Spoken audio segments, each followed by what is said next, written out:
The turbulence had battered Flight 317 for over an hour before Captain Lewis finally admitted defeat. Ladies and gentlemen, due to weather conditions, we'll be diverting to a nearby airfield. Passengers sighed with relief as the jet descended through angry clouds. Below, a strip of glowing runway lights pierced the fog, an oasis of order in the storm. The landing was smooth, almost suspiciously so, like sliding into a dream. The ground crew guided them to the gate in silence. Their reflective vests gleamed under the floodlights, but none of the crew ever spoke, not even to each other. Inside the terminal, the air was stale and dry. Rows of chairs sat empty, a departure board flickered nonsense symbols, and the overhead announcements were nothing more than garbled static. Passengers whispered nervously. Some searched for staff, others for food, but the kiosks were empty, the vending machines unplugged. The only thing that seemed alive was the low hum of fluorescent bulbs, buzzing like trapped flies. After an hour, Captain Lewis ordered everyone back on board. Nobody argued.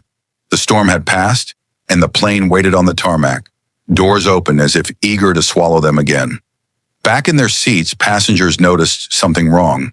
The plane had been refueled, yet none of them had seen trucks, hoses, or workers. A little girl tugged her mother's sleeve. "Mommy," she whispered, "the people outside don't have faces." The mother hushed her, but others had noticed too. The ground crew stood at the edges of the floodlights, watching. Their heads turned in unison, but where mouths and eyes should be, there was only smooth skin. Panic spread. A man demanded they not take off, but the engines roared before anyone could protest further. The plane taxied forward, guided by those blank figures, and lifted into the night sky. 30 minutes later, the captain's voice came over the intercom.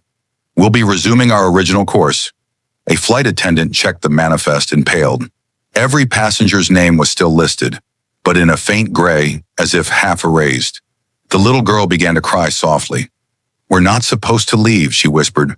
When the plane finally touched down at its intended destination, airport staff boarded immediately. Every seatbelt was fastened. Every bag was still in the overhead compartments. But the cabin was empty. The plane had landed perfectly, without a single soul aboard.